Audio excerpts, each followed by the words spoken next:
Hare Krishna, dear devotees, Hare Krishna, dear friends. Please accept my humble obeisances, all glories to Srila Prabhupada. Welcome to the 2023 16 Days of Activism for Safer Families, brought to you by ISKCON Vaishnavi Ministry. So today we have two very special guests, Her Grace Mother Vraja-lila Devi Dasi and Her Grace Janaki Devi Dasi, who will be speaking on the topic of non-violent communication, also known as what is real Ahimsa. That'll be our topic today. What is real Ahimsa? So before we start, let's invite some auspicious energy into the room and calm ourselves a little bit, as particularly myself, by saying some of Srila Prabhupada's pranam mantras. So here goes. Namo Om Vishnu Padaya Krishna Vishtaya Bhutale Srimate Bhakti Vedanta Swami Iti Namine Namaste Saraswati Devi Gauravani Vajarine Nirvishesha Sunyavari Bhajata Dishatadine Jaya Shri Krishna Chaitanya Prabhu Nityananda Shri Advaita Gadadhar Asadi Gaur Bhaktivinda Hare Krishna Krishna Krishna Hare Hare Hare Rama Rama Rama Hare Hare Hare Krishna Krishna Krishna Hare Hare Hare Rama Rama Rama Hare Hare Hare Krishna Krishna Krishna Hare Hare Hare Rama Rama. Wonderful. So thank you so much to our two very beautiful guests for being with us today. So I'll introduce our speakers by reading their bios a little. So I'll start with Vraja-lila Devi Dasi. So her bio reads as follows.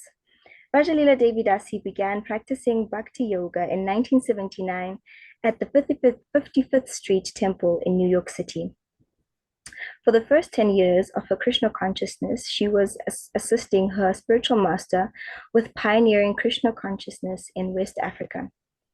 She also assisted to develop the Institute for Applied Spiritual Technology, where she is currently serving as the executive director. She is trained in nonviolent communication, conflict theory and mediation, brain spotting, group facilitating, strengthening family bonds, hospice care, and Karuna care chaplaincy. She's currently serving as the Grihastha Vision Team and Karuna Care, offering workshops and seminars that are grounded in development of growth and learning processes of infused with principles of practicing nonviolent communication. Very beautiful bio. We also have Janaki Devi Dasi's bio, and her bio reads as follows. Janaki Devi Dasi joined at the St. Louis ISKCON Temple in 1981. She was involved in many services, including teaching Sunday school.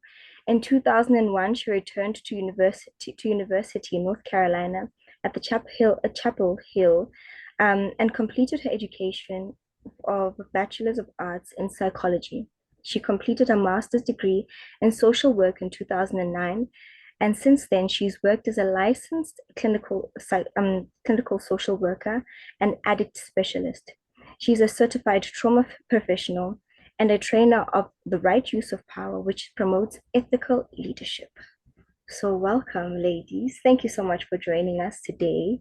I really look forward to hearing from you, especially with regards to this topic about what is real Ahimsa. I think both your expertise in nonviolent communication and right use of power will really, pioneer what the Vaishnavi ministry is trying to do. There's a lot of questions about what is the Vaishnavi ministry doing, what is it all about, and today I think we're really getting deep into the soup about what's going on within this very important aspect of ISKCON, the Vaishnavi ministry. So I'll start with a few questions. Question number one. Let's see, where do we start? So in Shri Krishna speaks about Ahimsa in the Bhagavad Gita. And I'd like for us to please explain, or both the ladies to please explain, how nonviolent communication can help a person understand Krishna's instructions, particularly when it comes to Ahimsa. So Mother Vraja-lila, I'll call upon you first. Okay. Thank you so much, Nomsa, and thank you so much for your kind introduction of both of us. Thank you. In the Gita, Krishna, he speaks about Ahimsa as godly qualities. And we know in the Bhagavad Gita, there is an understanding that ahimsa refers not just to abstaining from physical violence, it also includes verbal violence. So in the 16th chapter in text 2, Krishna explains nonviolence, truthfulness, freedom from anger, renunciation, tranquility, aversion to fault finding, compassion for all living entities, freedom from covetousness, gentleness, modesty, steady determination. These transcendental qualities belong to godly men with divine nature. And then he goes on to speak in the 17th chapter that in order to speak the truth in a way that is not unnecessarily agitating to others, that it's important to learn to speak pleasingly. And so this is the focus of what we will be talking about today, how to, at least this is the focus of what I will be talking about in nonviolent communication, how to best connect with another person in a pleasing way. Haribol. Very cool. Very interesting. Janaki Prabhu? And building on what Srila Prabhupada said in the Bhagavad Gita, in the purport of 10.4-5, he also says, defines ahimsa as non-violence means that one should not do anything which will put others into misery or confusion. So he's really expanding on this concept. It's not just about animal killing, but it's about how we're interacting with others and taking that to that responsibility onto ourselves to learn how to interact with others, that we're not causing them pain and suffering, we're not causing them confusion. And in the purport of 16, 1-3, it also says that it's not arresting the progressive life of any living entity.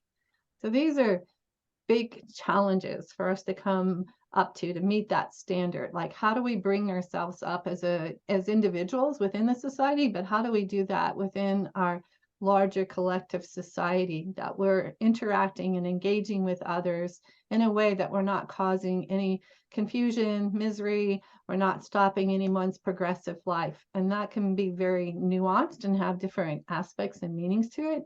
And the more we take responsibility for Srila Prabhupada, the more we need to have the skills and the knowledge of how do we do that in a way that is assisting all living entities that are surrendering to our society to make progress in spiritual life. I like that the fact that you both mentioned that it's not just with regards to animal killing, but the way in which we interact with each other as people and not inhibiting one's progress in life. And I think that leads on to the next question that I have, which is how can someone practice this? How can individuals practice ahimsa? How practical is it within our communities, and how do we do it? So as Janaki said, I mean, the purpose of this whole 16 days of activism is in order to bring awareness of what will help our institution. And so firstly, before we can assist the institution and the communities within our institution, it's really important to look at ourselves. And so ahimsa starts with us. It starts with me. And then it extends into the community, and then it extends into the society. So Srila Prabhupada, he expresses, firstly, we talked about that in the 16th chapter, what does ahimsa really mean? And Prabhupada explains to us, even in the 13th chapter, he goes on to say that nonviolence is generally taken to mean not killing or destroying the body, but nonviolence also means not to put others in distress. And so how do I not put myself first in distress and then not put others in distress? Because if I am in distress, I will naturally make others feel distressed. So on an individual basis, practicing compassion and empathy, that's been very helpful for me. How do I practice compassion and empathy with myself is to be able to firstly address the needs that I have as a human living in a human body. And so those needs that I have, or values, if you will, most people relate to needs as values.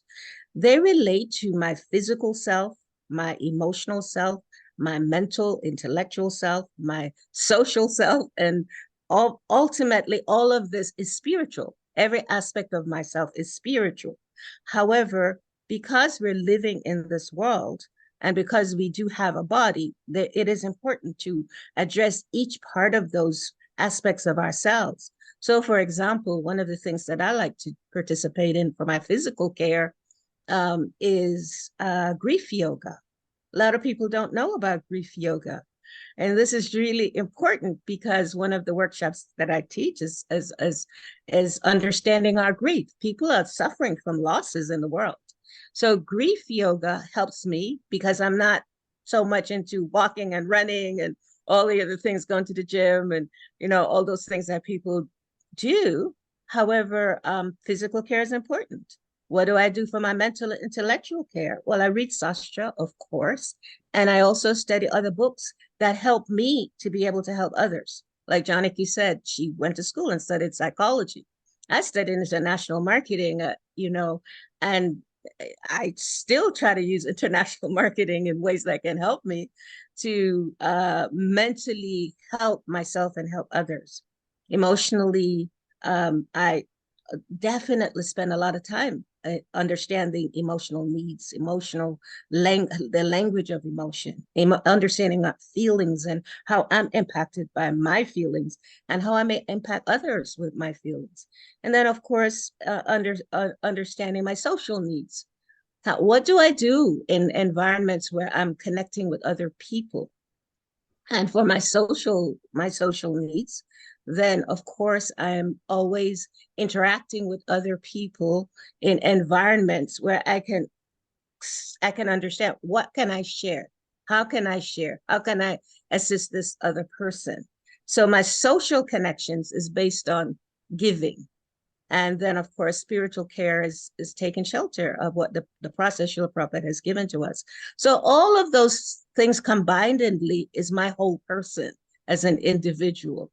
And then as far as our community is concerned, I utilize every aspect of how I try to care for myself and bring that into the community. That involves in interacting with the process Srila Prabhupada has given to us and utilizing the foundation of Krishna consciousness to be able to assist others with understanding nonviolent communication and how a nonviolent communication can really have an impact on in our different communities. So yeah, in terms of nonviolent communication in our communities, the same thing as as my individual self. I spend a lot of time understanding how important it is to relate to others with empathy, with honesty, with care, with trust, with understanding, and trying to learn more about cooperating in relationships. And as we go on, we'll talk more about that. Janaki, I'm sorry, it took a little while explaining that. You're fine. You covered many different aspects of it. Could you state the question for me so I can collect my thoughts too? Sure. So the question was, how can these practices of Ahimsa be understood by each individual and our communities? How can we practice these things? So that some of the things that came up for me in the lens of the right use of power is one thing we learn about is understanding the impact of our histories on ourselves and how that's playing out and how we're moving forward and interacting with others in life. And so along with like the different aspects that Vraja-lila was speaking about is really knowing and understanding deeply about why am I thinking the way I'm thinking and how am I interacting? What are my beliefs that are influencing how I'm engaging with others?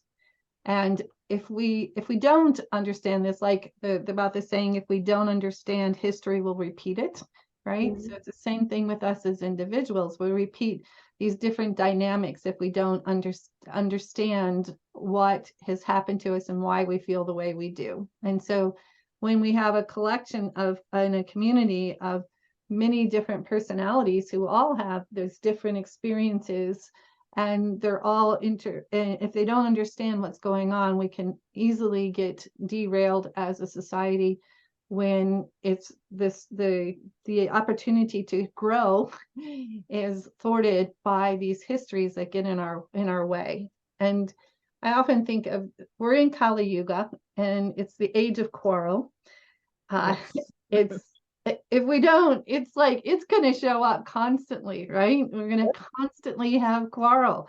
It's there. It's like I try to train myself when I see it, like, oh, that's Kali Yuga showing up again, right? And so it's this opportunity for us to step up and deal with these things. And so instead of like seeing it as problems, that it's an opportunity for me to engage in really a personal interaction with someone and help the situation evolve and grow into a positive thing, instead of thinking in a negative term, because it's there, it's going to be there. We're going to have the influence of Kali Yuga to the level that we're not completely on the pure platform. So having the knowledge and the skills and the ability to step up and engage in a way that's helpful to evolve situations is an important piece of how it impacts the communities.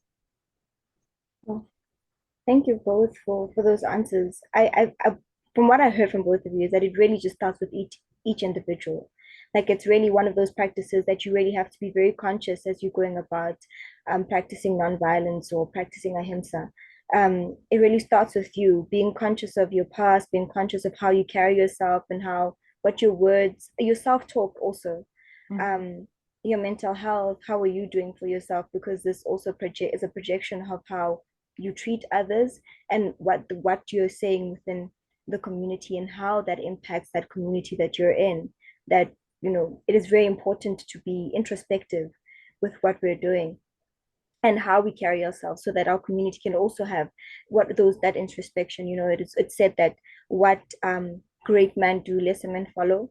So I'm guessing that that's part of that practice, which also is a segue to the next question, which is, what about these practices? What about the principles of the right use of power and nonviolent communication will make a difference, do we think, in our ISKCON community and the growth of ISKCON?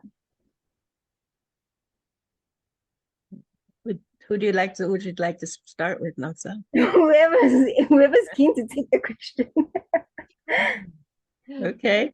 No, you want to go ahead, Janaki? Oh, okay. I'll go. So I just had the really nice opportunity to speak at the North American Leadership Conference a couple of weeks ago, and really seeing like what are the needs of these leaders, and we have a lot of young, it's hard to call them youth anymore. They're in their 50s, but they grew up in the movement, and they, the second gen, the third generation, they grew up in the movement, and they've approached getting into leadership by going to GBC college, and actually trying to understand things and not just being thrown into it. And so I see an openness and an eagerness in this generation to want to do things in a healthy way, in a proper way. And I think it's a really nice opportunity for us to be in, that they're willing and receptive to it. And so part of it, like one person described their experience of getting into leadership as feeling like it's a slippery slope, like things can go wrong easily, right? And so when we have knowledge and skills as to what's going on and what's transpiring, when we are giving this leadership role, the more we understand what's going on, the better we can navigate those challenges. And so when we have this ability to navigate challenges better, we can transform situations. So the right use of power is really about is preventing harm, repairing harm, and evolving situations. So there's lots of things we can do in preventing harm by understanding when we're in certain roles, what our responsibilities are, how to interact with people in a way that's helpful for them, and being mindful of how whenever there's a difference in power. So when we talk about that, it can be the difference between a parent and a child, the differences between the temple president and a congregational member, the guru and the disciple. Anytime there's a power differential, we have to have an awareness of what that impact is. And so when we understand the difference between our intentions and our impacts, we can take a responsibility. So a lot of it's about taking accountability. So if I do something, even though I didn't intend for it to have a certain outcome, if I don't take ownership and responsibility for that, then the harm is there, and it was an opportunity to actually transform it and repair and move on. So there's lots of different skills that can be put into place to help us we're all leaders in some aspect of our worlds, right? And some of us have more responsibilities. So the more we have the ability to understand what's going on and to use skills at the right time, then that slippery slope doesn't feel as scary, right? We can go, oh, I did just slip there, but I know what I can do to pull this back in. So some thoughts on how right use of power could be helpful in our society. Thank you. Thank you so much for sharing that, Janaki. I was just thinking about reflecting on those points you made earlier about how important beliefs and knowledge and skills are for the individual person to grow.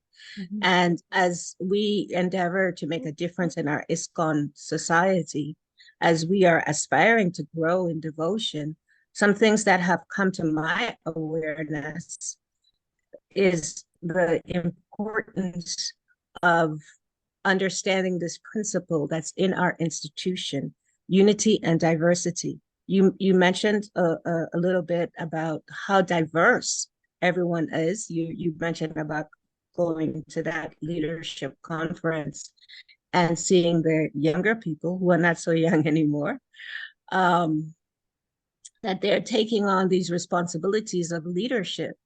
And so I was understanding in my own case that as I was taking on more responsibilities of leadership, that the onus was on me to actually make a difference with myself.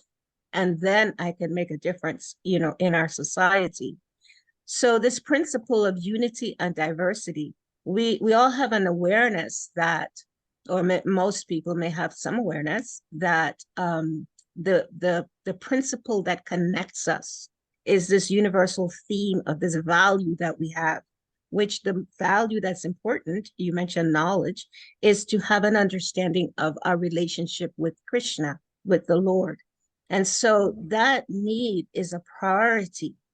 Now, in terms of letting that need manifest in our lives as we live as humans, there is definitely an understanding of how this unity and diversity principle can work in terms of us understanding each other and better connecting with each other so that we can become more unified. This principle of unity and diversity is actually a call for us to become more unified. However, we cannot become more unified if we're not aware of our values and what we might be needing as we're growing in our Krishna consciousness. So, for example, there was a period in my life of growing in Krishna consciousness where I became very aware that there was a need in our society for more care of devotees. Mm-hmm. And I became involved. I took responsibility and became involved with a team of devotees in my core. It's the Committee for Devotee Care.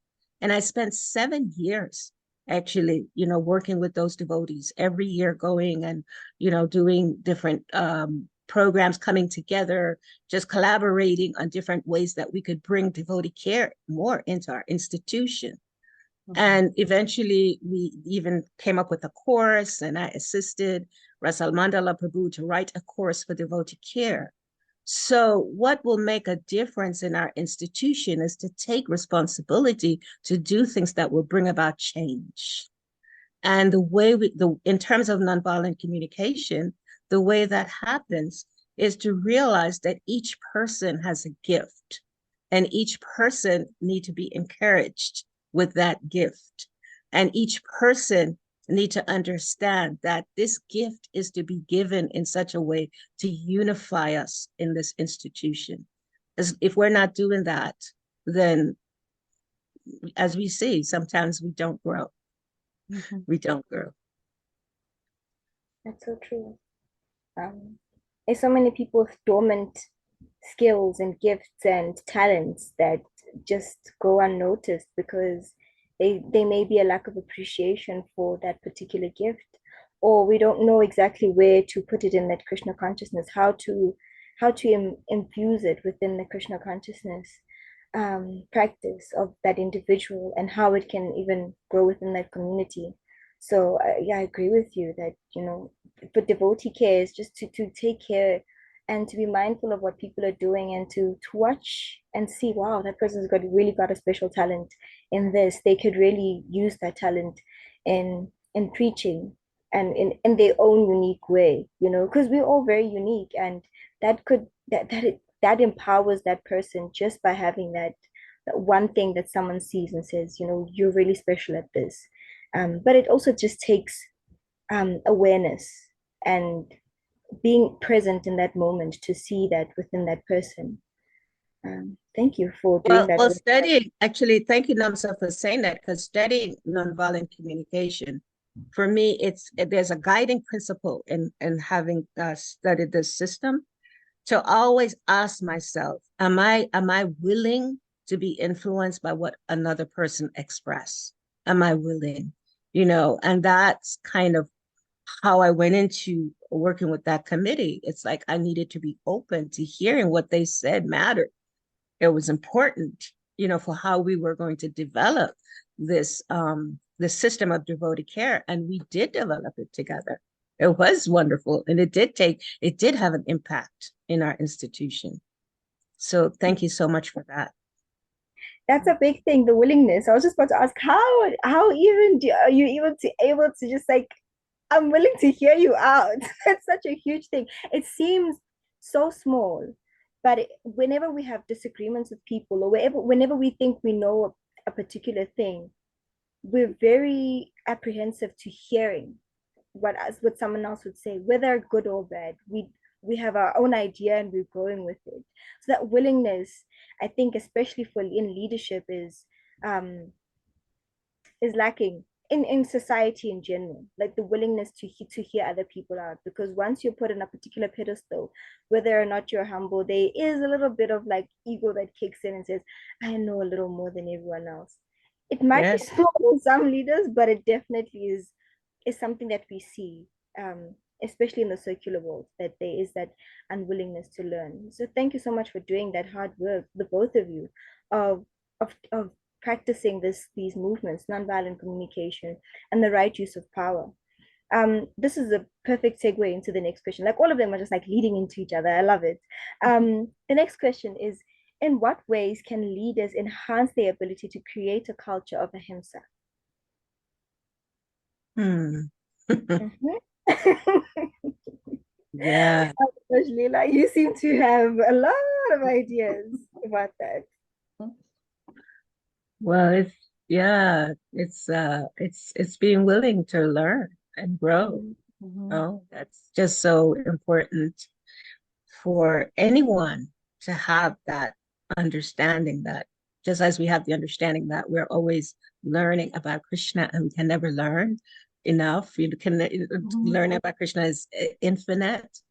In the same way, just learning how to be in communion with others.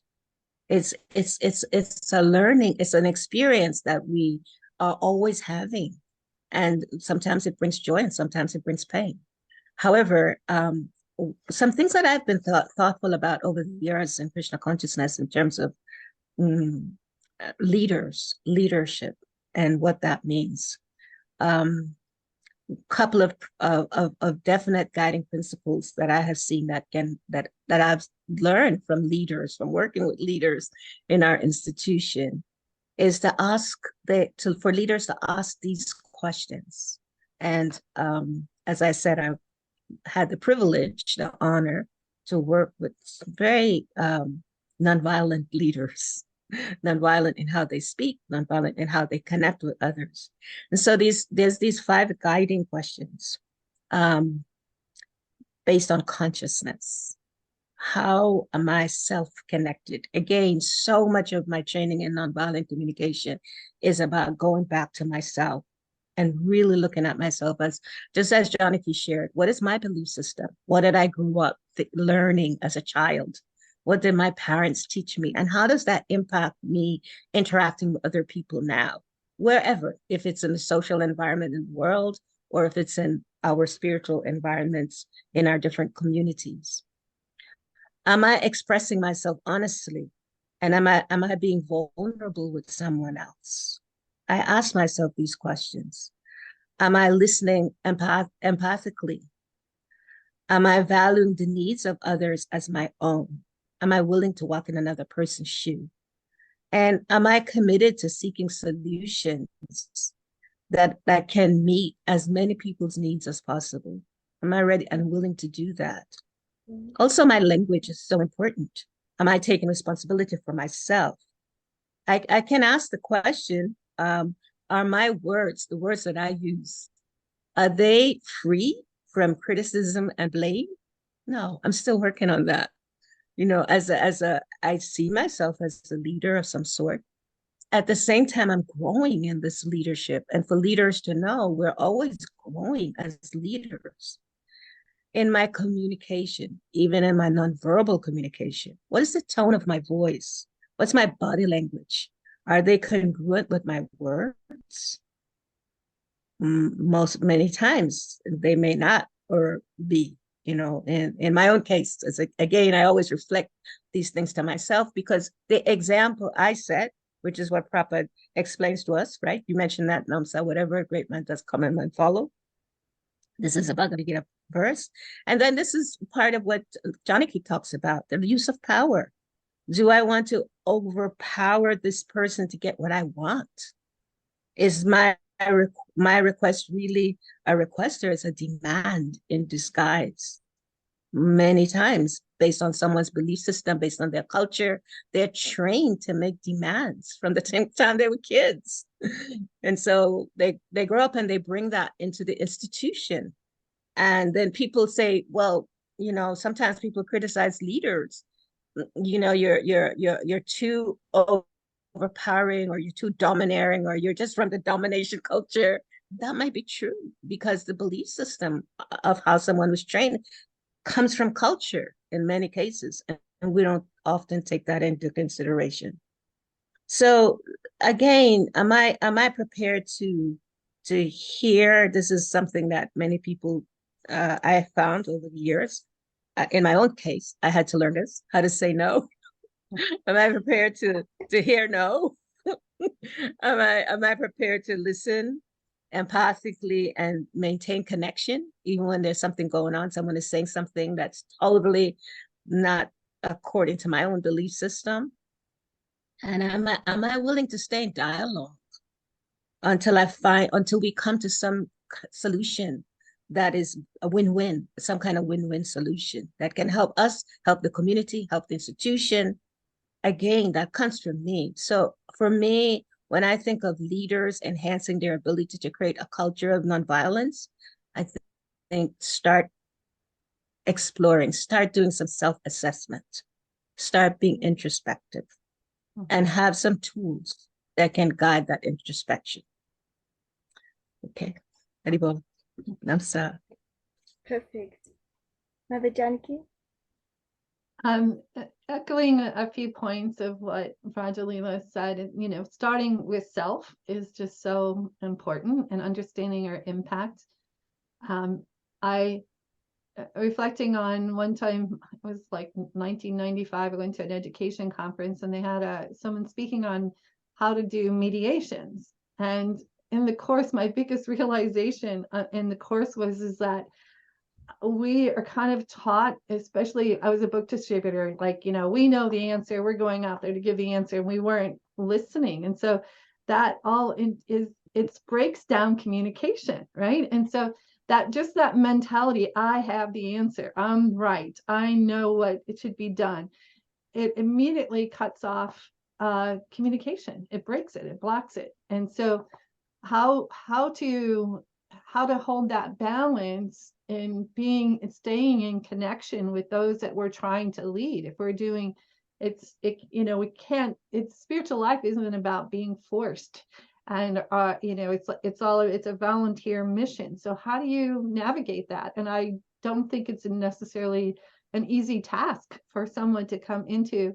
And if their experience with seeing leadership done in a certain way, then their tendency is to, whether it's from their family of origin or what they've seen since they've entered the movement, then they may not have a model to base it off of. And so then we have to be more intentional about what does this mean to be a leader? We do have the most beautiful model of someone who utilized their position of leadership in the most ethical way, and that's Srila Prabhupada. And we can see in so many examples how he never misused his power, and he always stayed in connection with devotees. Like he was always mindful about who he was speaking to, who his audience was. He always had this ability to speak to people. Even when he was doing interviews with TV personalities, he would still speak to them as an individual, and not in necessarily like, I'm telling you something you don't know because I'm better than you, but he was speaking to their personal needs, right?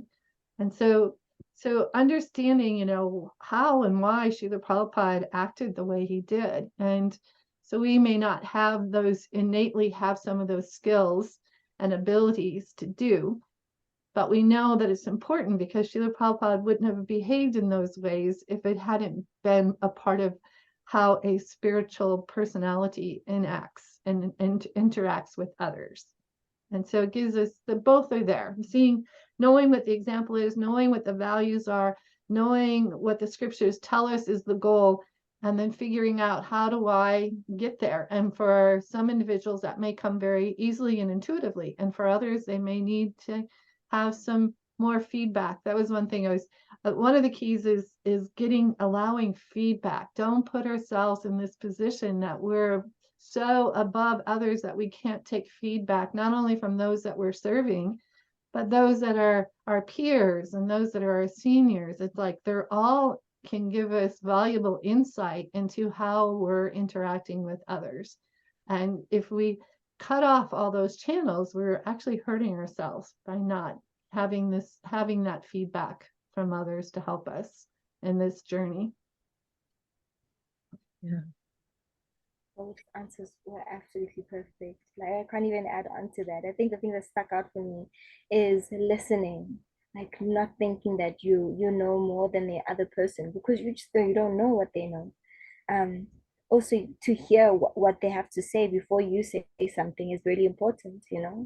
That way you can really speak to what their problems are or what their interests are. Not everyone has problems. Some people are just really interested in finding out more. They're inquisitive. And also being able to hear back from people, that feedback that you were speaking about, Janaki, people, like hearing what someone has to say about your leadership. But that is not always criticism. Sometimes it's just, they're giving direction, and you might get that direction from someone you don't expect, and it's good to have that.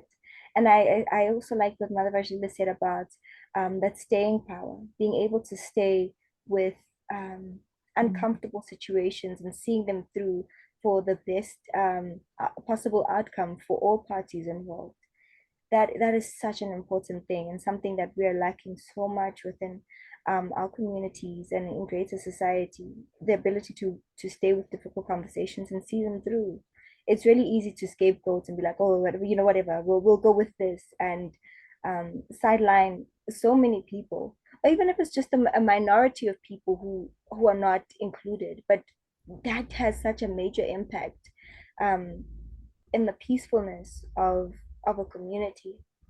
I really like those points. Thank you so much for sharing that. The next question I have is, why do you think it's essential to have these conversations or to have these talks about this right now?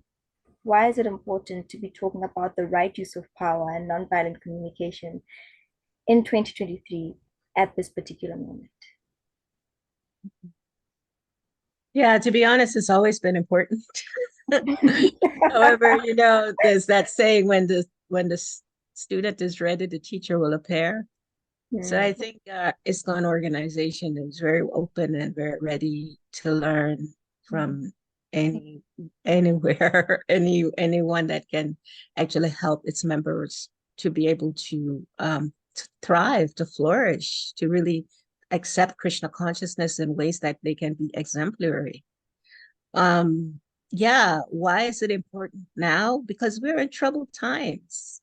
The times that we're in now, maybe it's more obvious. It's always troubled times, of course, because as Janaki shared, Kali is, increasing every single day, it seems.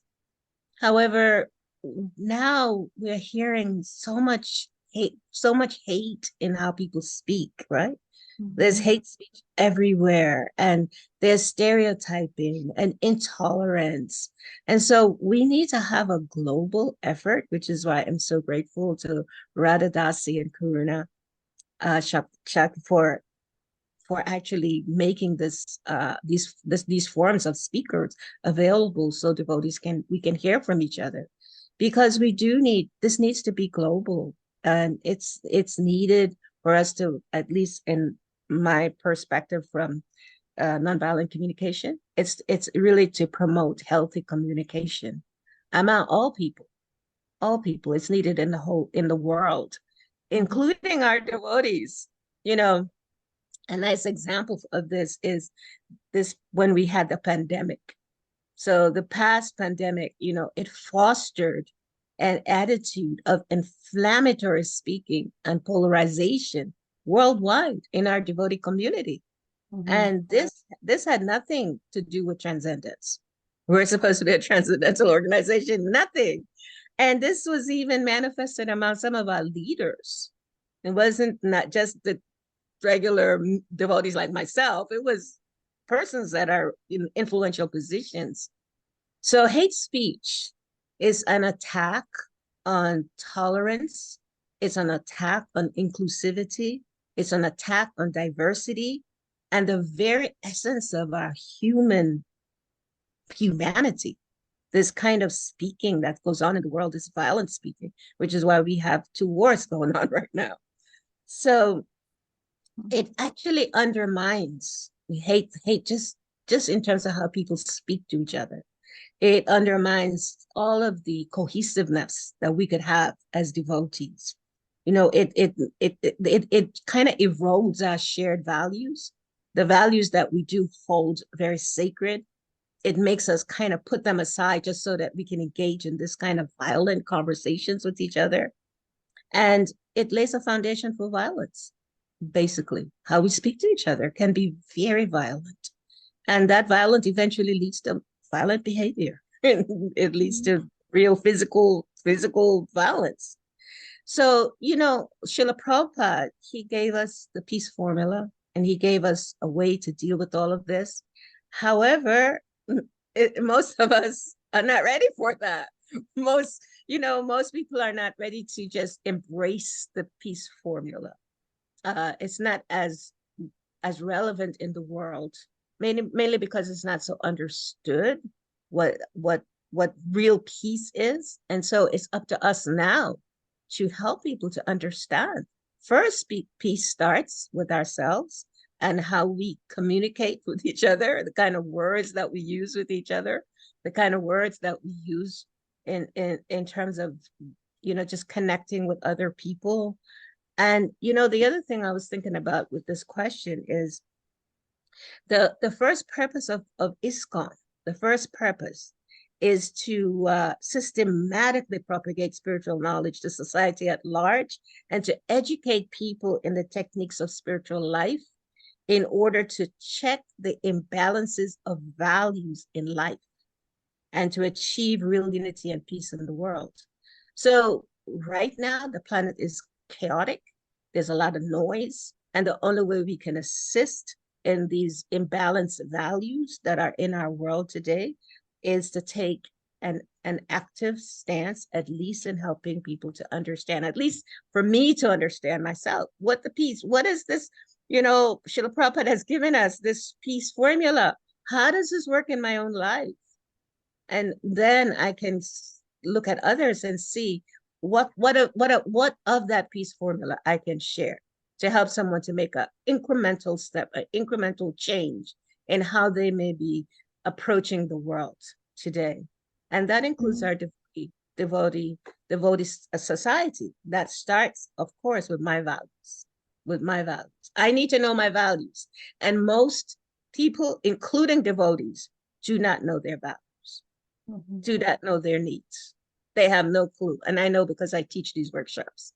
And I'll ask devotees, I'll ask them, what are your values? Name some of your values. I just did my husband and I, we just did a Grihastha vision workshop in one country. And I asked, that was one of the questions for Grihasthas. What are your values?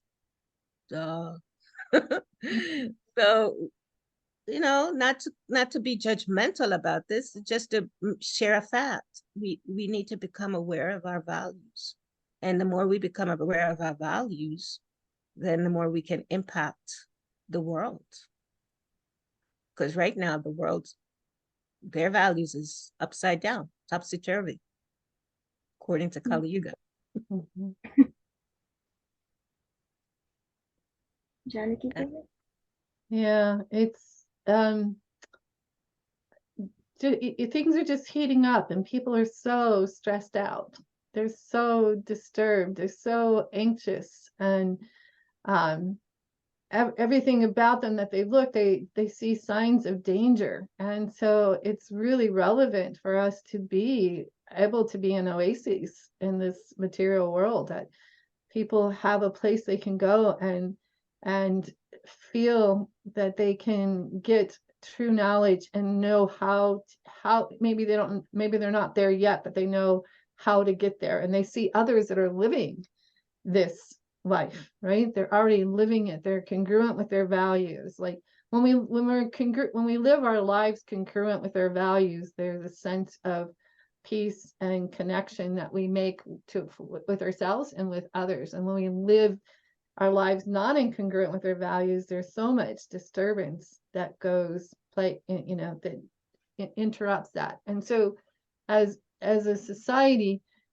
it's really important for us to have, if we're at odds with each other, then we're sending this message that even in spiritual communities we can't find peace, right? And so we need to figure this out. It's very relevant. It's very important. It's probably one of the most important things we can do with our time and energy, is to figure out how do we create connected, peaceful societies, and how do we resolve our challenges and our difficulties? Like, do our spiritual questions cause us to grow closer to each other and get tighter with each other, or are they causing us to split and go in different directions? So it's always going to be there. There's always, it's in order there, spiritual life is dynamic. It's always growing. It's always changing. And as individuals, if we're not growing and changing, we're missing this opportunity in spiritual life. Just like, even when we read the scriptures, we can read it over and over and over again, but get different realizations out of it. It's alive. It's growing. So we need to be alive and growing as well. Yeah, it's very true. Stagnancy in today's world will really be the downfall of so much great work that so many leaders have put in. But the more we are able to get the wheel rolling and learn more about ourselves, like you're saying, every time you read a spiritual book, you get something new from it. The more we are introspective, we are able to see even things that we thought were really good about ourselves and how we can improve those things, or how we can get better at the things that we didn't think were so great. I really like those points that you've made. Thank you both. This is wonderful. I want to say this is very lovely. This is really, really lovely. Um, my next question is how can I think we've asked that one. Yes. How can these two systems help us to be more relevant within the world? How can the systems of nonviolent communication and the right use of power make us as people more relevant in the world, make ISKCON more relevant to the world? I think, Janaki, you touched on it a little bit earlier um, when you said, the world is looking for a place where they can find examples, a place where they can see all of the safe havens. And if we're struggling to get it together, if we're struggling with each other and if we're quarreling amongst ourselves and we are unable to resolve certain issues with ourselves, then the world will be like, what's the use of entering into spiritual life? I mean, they're struggling themselves. They can't find the solutions themselves. So why should we? Might as well do what I'm doing here because I'm going to find the very same problems there, you know. And greater disappointments come when you have these expectations that these spiritual communities have some sort of solution or some sort of resolve for what's going on in the world. So I think the question is with regards to that, like why are these relevant and how can these be relevant in the world today? And understanding how leaders should act and how they should, how they can help evolve situations is so important and relevant to what's going on in the world today. It's not just what's happening, our own personal challenges within our society, but it's happening in the communities that we live in. So we don't exist outside of this realm of the secular world. We're a part of that world, and we're all living in different communities, and I've different communities that have integrated with and influence the world that's around them that they're living with have a much better result in their preaching efforts and their ability to teach others, whether people, not just based on whether people move into a temple or join, but just that they appreciate what the devotees have to offer and they're willing to hear and listen to what we're and see and look to us as leaders. As we take care of our own house, we are opening up the ability for others to see that there are other solutions and other ways to address problems, and we don't have to resort to violence, that we can use other skills to reduce harm to other individuals.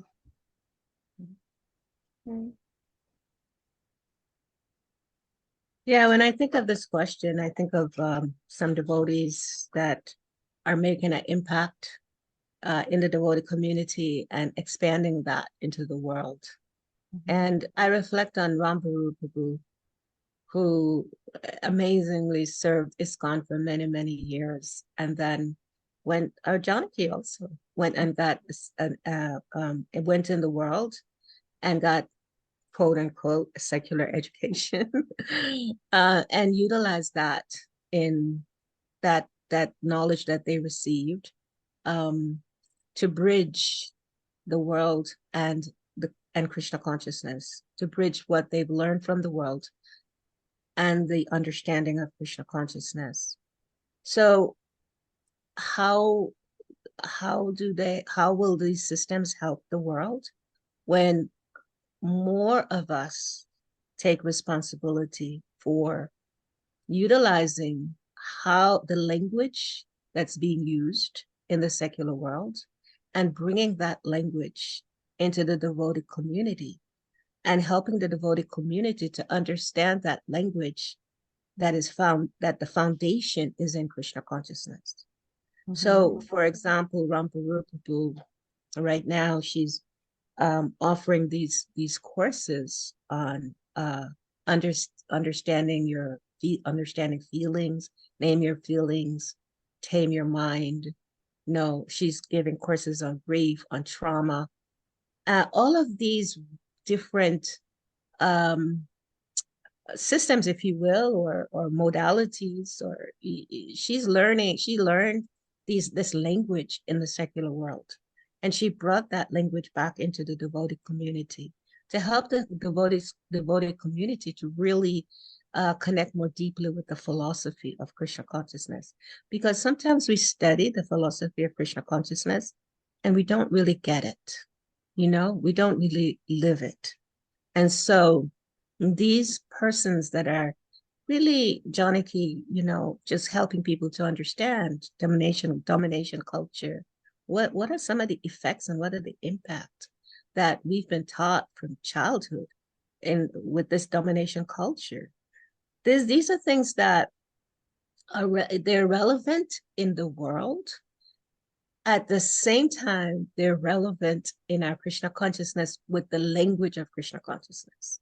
So we take these two languages and we put them together, and then we make them just this really beautiful, wonderful offering to help people to elevate in their consciousness. As I always say, starting with ourselves. So again, bringing back the peace formula that Srila Prabhupada gave us. I mean, basically, it's very relevant to the world, the peace formula. However, we may not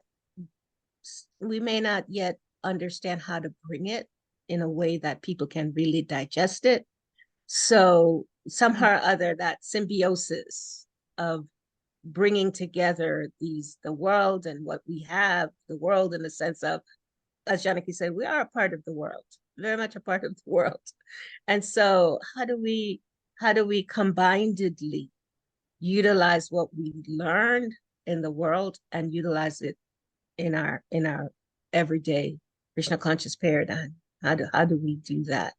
So for me, NVC helps me to understand this verse that I hear often, and sweet Rukmini Devi, she shares this verse often in our when she gives classes, and I just love that she uses this as an invocation before she gives a class. And this is from Prahlad Maharaj. This verse says, "May there be good fortune throughout the universe, and may all envious persons be pacified.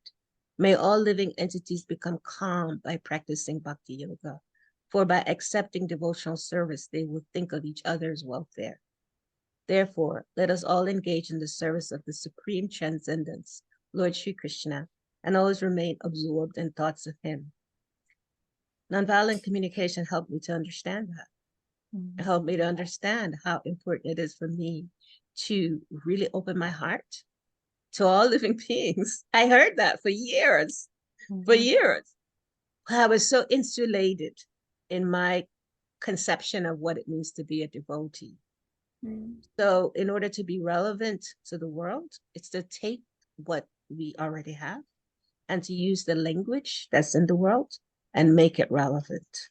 For example, my teacher from nonviolent communication of over almost 30 years of studying nonviolent communication, some couple of statements that he made, his name is Marshall Rosenberg, that have stuck with me.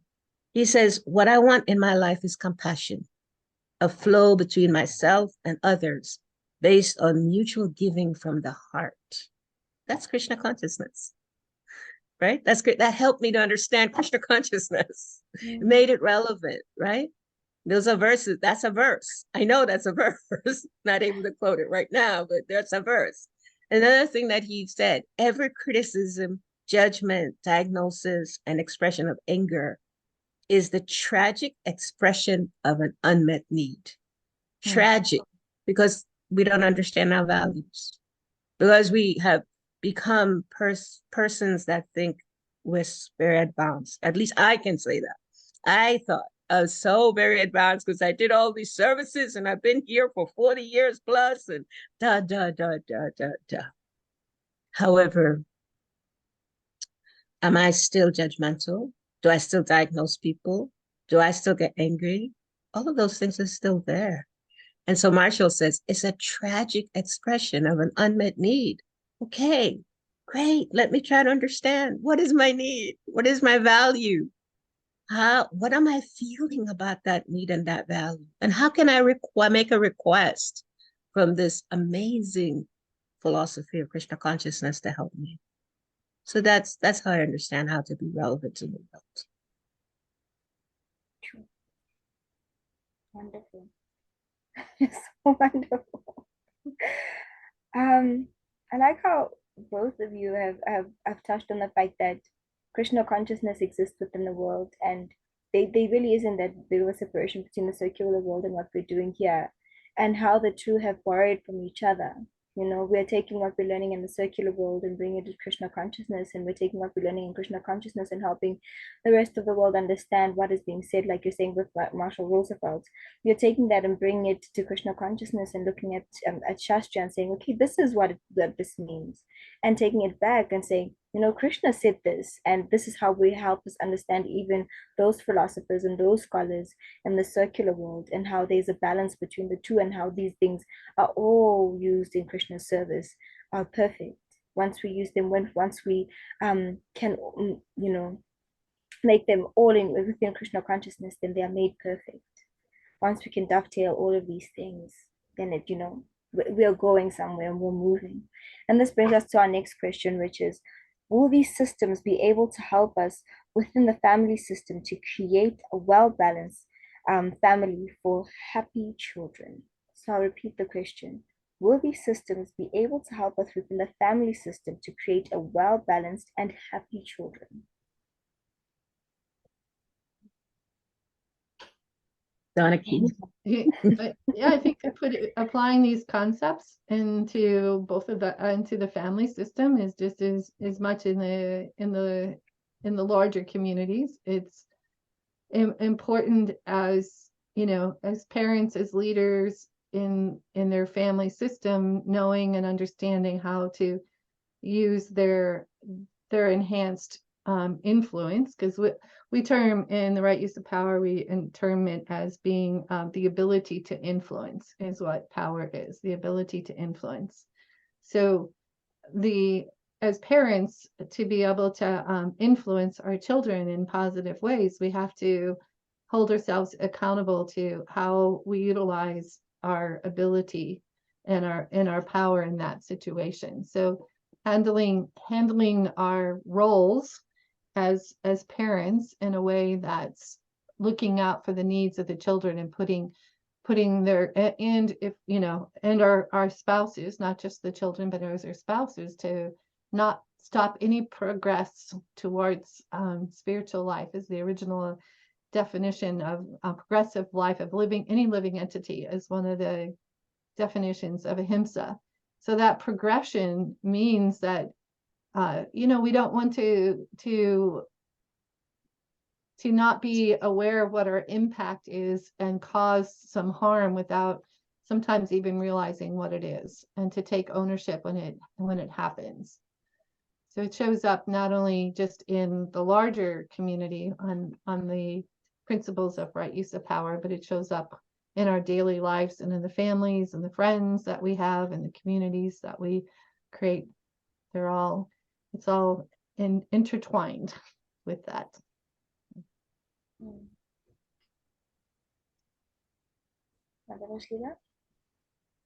Yeah, thank you for sharing that, Janaki. Thank you so much. Yeah, you know, I was always told, always somehow this theme has stayed with me, that the family is a microcosm of the society. Mm-hmm. So depending on what the family, how connected they are to the society, to the secular society, is how they will teach their children. Now, when parents are not aware of their values, then it's difficult, you know, to really train children nicely. So again, it comes back to the same understanding that each person needs to become more aware as they practice Krishna consciousness, what are their values for themselves and for their children. Now, a nonviolent communication, it equips families with tools to understand the needs of the children, to assist children to learn what they live. In other words, parents are, of course, to be exemplary in how they live, how they practice, what they speak, what they show that by example, right? Walk our talk. Parents need to walk their talk. And so when children don't see parents walking their talk, then that's what the child will do. So now well-balanced children, and as far as Krishna consciousness, we have so much understanding from Srila Prabhupada about how to train our children. At the same time, we see many children have gone away from Krishna consciousness because they have not seen exemplary parenting. It's and it's somewhat unfortunate in some cases. Of course, many of these children come back after some time because they did get that foundational understanding that life is meant for service to the Lord, ultimately. But however, in nonviolent communication, we teach children to be aware of their feelings and their needs. We help them to understand that matters. It matters when a child, is let's say crying, that they understand why they're crying. What is it that they need? What is it that made them cry? To understand that emotion, especially like with boys, boys were trained that crying is just not, acceptable for a male. That men don't cry. So many children have been brought up with that understanding. And as a result of that, many males have like stunted emotional understanding of themselves. They don't have so much emotional awareness. And so nonviolent communication starts very young, educating their parents. Those parents, they start very young, educating their children about feelings. This is so key to know emotions. Emotions is all over the Bhagavatam. Emotions is all over this Chaitanya Charitamrita. I mean, of course, we could say, well, those are emotions that are related to Krishna. However, there are people that were expressing emotions that were directly related to Krishna. I was just reading a verse about Vena and his emotions. So it's important. What I've learned that's important is for children to learn how to hear the feelings and needs behind whatever is going on with them, to really understand anger, to connect with those kinds of feelings that we say are not so acceptable. You shouldn't be angry. Well, no.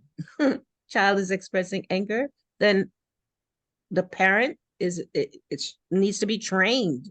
Parents need training to really help the child to understand, okay, you're crying, you're angry, you're crying. What is it that you need?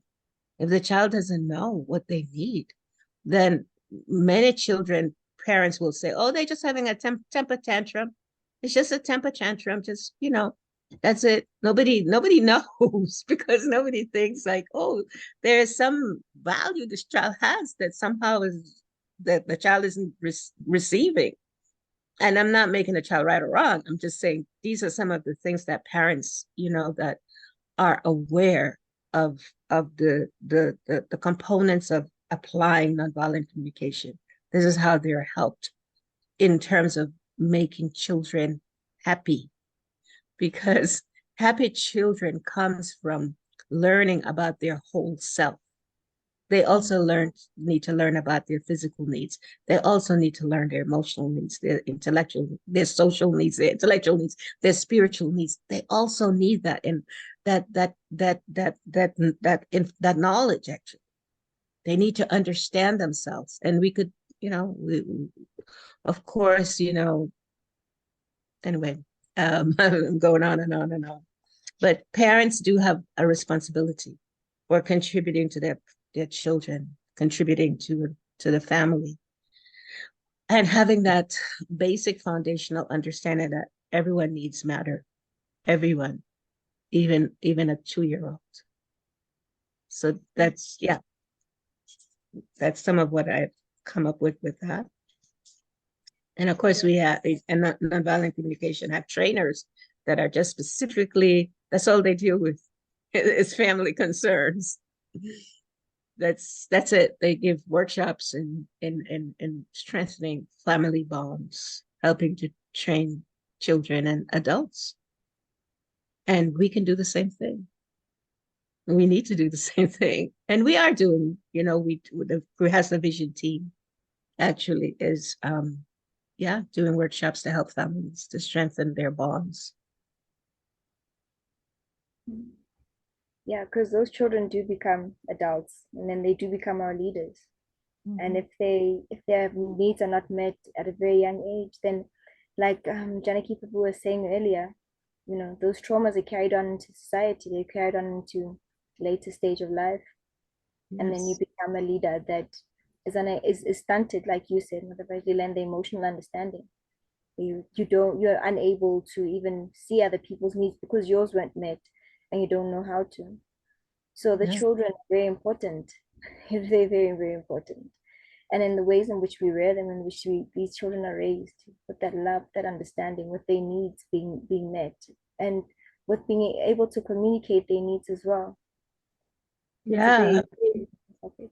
And I think that's also why this is one of the key topics, or the theme for this year, 2023, of the Vaishnavi Ministry for Safer Families, that we don't just include women, but the children as well.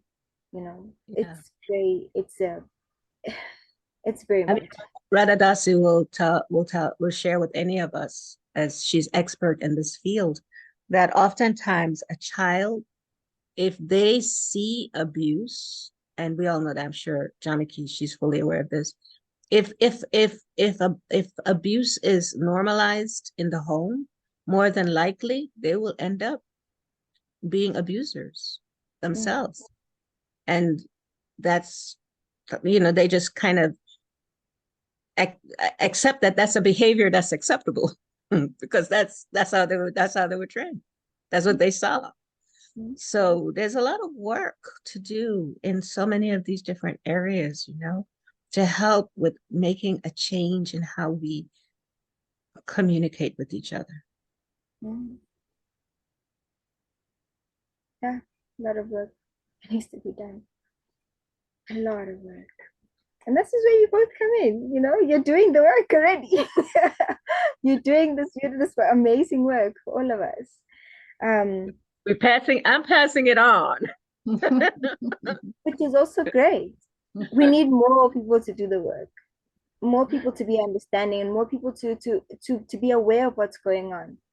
We can just all be here just like, oh, I'm doing my service and in our little corners doing our own thing, and forgetting that, devotee association is very important. Connecting with each other is very important. How we treat each other is very important. Yeah. How we go home and feel at the end of the night is such an important part of, I want to go back again to engage with those devotees, to learn more, to see more. That is a huge thing. I mean, like I forgot which of you mentioned that some of these children who are treated poorly leave the movement, they only based on the fact that this is what they know, and they see something better. But later they come back because they understand, there may have been some deficiencies in that part, but I was, at least I have the foundation of that spiritual knowledge. But that is such a huge traumatic experience, to have parents who are absent for small reasons. These are things that we can change. And like I said, we just need the training. We just need the people who are committed to doing the work, and we can also be doing that work. So that's why I said I'm passing it on, because I'm getting, I don't think I'm old, but I'm definitely old. So passing it on to young ones like yourself, Nomsa.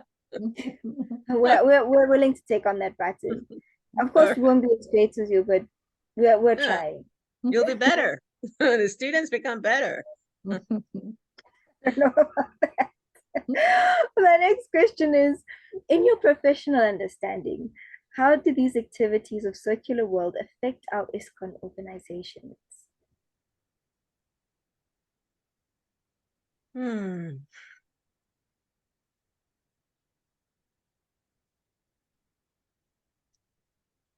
So yeah, I'll start on this one. How does the activity of the secular world affect our ISKCON organization? We're all affected. Secular or spiritual organization, everybody's affected. Why is that? Because we're living in a material world. And material world means modes of material nature. And everyone is affected by the modes of material nature, of course, unless we're pure. And I can say that I'm not pure. I'm begging for mercy, just to get me to help me to just get to another level of consciousness. So people are, the thing about our ISKCON organization, I think Janaki said this earlier, is a part of the secular society. The secular society is, devotees are very much a part, engaged, involved in secular society. And of course, yeah, when devotees come, especially now, when they come, they're new, they're not new in the sense that, I might not know what they've done in previous life. However, when someone comes and it appears like they're coming for the first time, we can see like people are really affected, from being in the material world. I mean, last night, this is just a little side talk, but I went to the temple to chant Damodarastaka. There was 3 new people there, 3 men. And I was noticing like, wow, they look different, they look different than the devotees that are here on the farm. And so in my speaking to them, I learned that they had come from New York and they live in New York, and just devotees living in the city, have a different kind of vibe than those living in the country. Just that. So and immediately I noticed, I wonder where they're from. It's different. They look different. So how do we navigate the modes? I think that's the thing. How do we navigate the modes of material nature? And of course, yeah, I mean, we are blessed, to be able to have fallback of our philosophy, our teachers, only by the grace of them that we can really say that we can, I don't even know if we can escape that verse, the material world is just difficult to overcome, so difficult to overcome.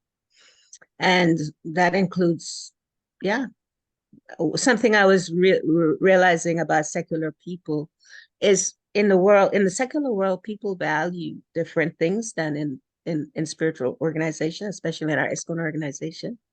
For example, one example I was thinking about is in the secular world, people value individualism. They value having to be able to make their own decisions. They don't so much value authority. And so there's definitely those nuances, as Janaki said earlier, that may impact our spiritual organization, and we got to be aware of that. Again, I believe it goes back to the individual. We always got to be checking with ourselves, understanding that verse. Yeah, material energy is very difficult to overcome, and it's only by surrendering to Krishna that we can overcome it. That's the only way, and that requires a lot of mercy, a lot of grace. We have choices. We can choose those things that make us miserable and let us stay in pain, or we can choose those things that bring the joy out of us. That's yeah. Those are some of my thoughts on that. Yeah. Yeah, I was reflecting that, it's like anyone coming into our society is coming from the secular world. So it's relevant because we all bring those experiences, and we have to stay relevant and be able to speak a language that is inviting to others that are coming, and be aware and notice, it's like, like it's almost like for those of us that join, especially when we kind of have an insular experience where we like live in the ashram and we kind of cut off a lot of ties and we don't pay much attention to the news and what's going on. It's like kind of the world stops, the secular world stops. And so then we don't even know like how to like talk to them, right? And so I feel blessed to go back to school and to be in the profession I'm in, because I feel like I'm more up to date than I would have been if had I not chosen to do that after 20 years of being in the society. Like when I first went back, I felt so awkward and so disconnected to how they were speaking and what their values were. And the values have shifted a lot over time.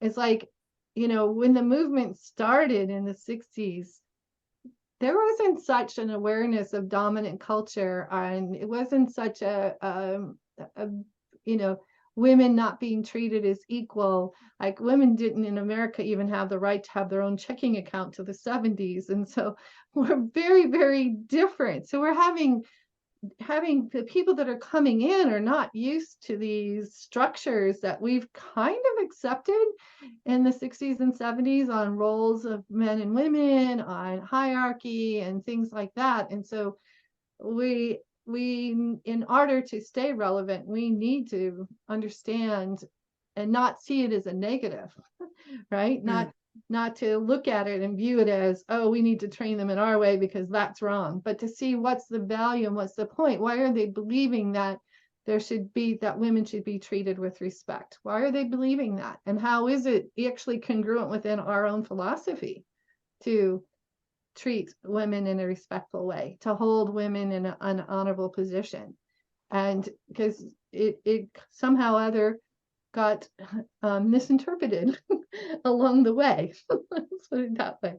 And how can we get more true to our own values? And it might be coming from the way others are speaking to us. Like I can remember sitting in classes and somebody might say something homophobic or something against women. I'm looking around the audience. I'm like, do you understand that these new people coming into your Sunday Feast lecture do not have your values? They do not have your mindset. And this is probably the last time they will come to hear us.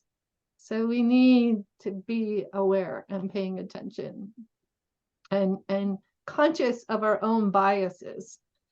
Because if we don't pay attention to our own biases, we will not be able to give this beautiful gift to them, because they will see that and they'll walk away. And so it's really, really important for us to be aware. Yeah. Wow. Thank you for sharing that. That's really right on point. Because it is a fact that we kind of make them and us, them and us. Yeah. Thank you. Yeah. Thank you both. Thank you both for those points. And I thank you both so much for bringing that, being conscious of our biases, because sometimes that can be one of those things that we use as spiritually bypassing, like, oh, I didn't know, or it's my unconscious bias, or, there's something that someone uses to excuse someone else's behavior. Like they were not aware of what they were doing, it's an unconscious bias that they have. If you're aware, then you can bring it up to them and let them know you said something like this, and that could really scare a lot of people away. So check that, check what you're saying and how you're saying it and how it might impact someone else, because it might impact someone who's a new devotee, but also existing devotees may feel a particular way about that. So a lot of the time, sometimes we do focus a lot of new devotees, but the current devotees also need love and attention and care, and they also need to be protected in how we say things and how we speak to each other, and what the speaker is saying, who's sitting on the Vyasasana and giving class. It's so important to be mindful and to check those biases, because they can really just sit with you and just like really be, in your mind and in your ear, like, wow, they really said that. what do they mean? And sometimes you don't have the opportunity to go and up to the person and say, you said this, what did you mean? What did you actually mean about that? And especially if you don't have people who are brave enough to put their hands up and say, I heard you say, what does that mean? You know? And also people who are honest enough to say, hey, hang on, I said something like this. I apologize. What I said was, we don't really we get a lot of that either. Yeah, Marshall, he always used to share with us connection before education. Mm. Yeah. Yeah. So important to do that. Very, very important. Thanks, Nomsa. Yeah. Thank you so much. Is that the last of our questions? I have one more. Very sad. I'm really enjoying this. Very sad. One more question, and then we're done. So the final question, so with these wonderful, wonderful ladies, is in what way have you personally benefited from practicing these systems of nonviolent communication? And right use of power. And right use of power. And the right use of power, of course. Would you like to go, Janaki?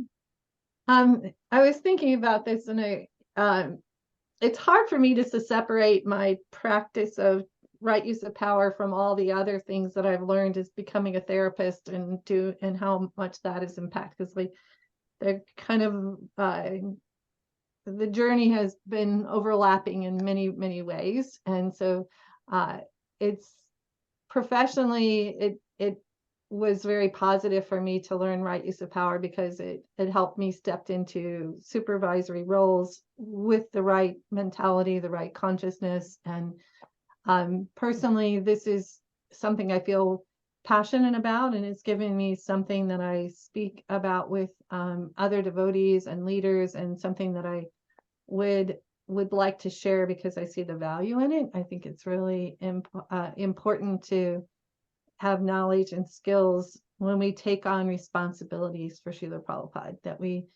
that we owe it to ourselves, and we owe it to those that we're leading, that we learn these skills. So personally, it's been important for me to feel like I have something to also contribute to the society. And it's also helped me to interact with others and hold myself up to a higher standard and understand how to do things in a better way. So those are some thoughts on that. Yeah, so for me, I feel satisfied when I practice nonviolent communication, because it really this feeling of it gives me an understanding, that feeling of satisfaction that I accept. I'm very much accepting this mood of nonviolence. What does nonviolence really mean? You know, it's so deep. And for me, nonviolence have become more about compassion and empathy and honesty and vulnerability with myself. And as I unfold in my own spiritual development, I just see the value.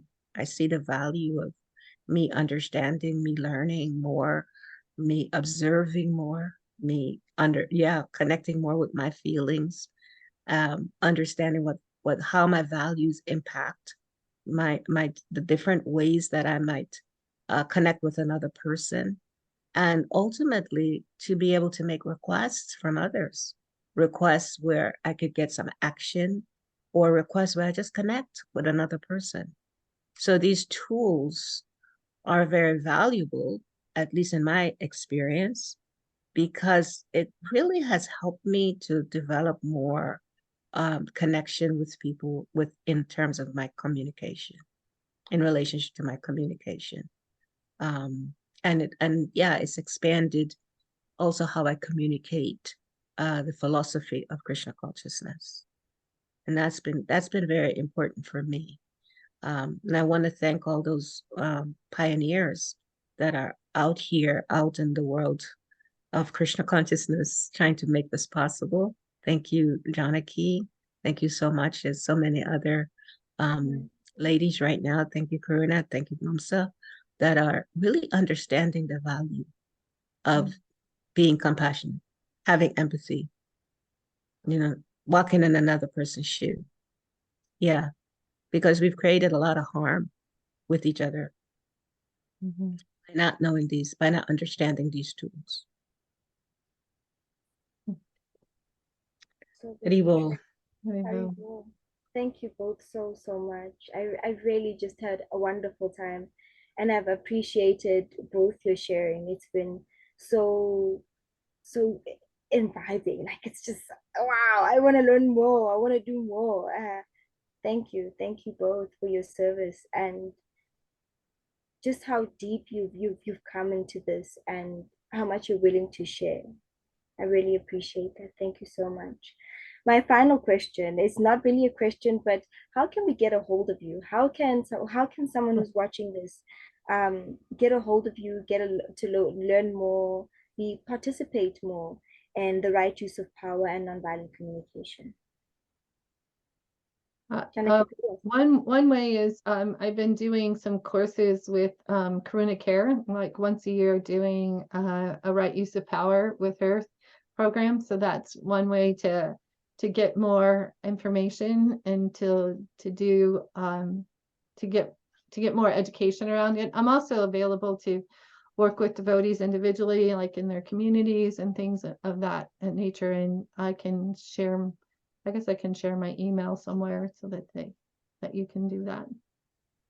That's helpful. You can find me once a week at the Vaishnavi Sangha.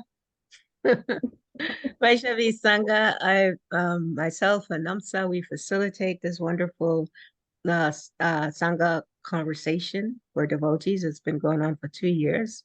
And it's just really very beautiful, wonderful Vaishnavis that come.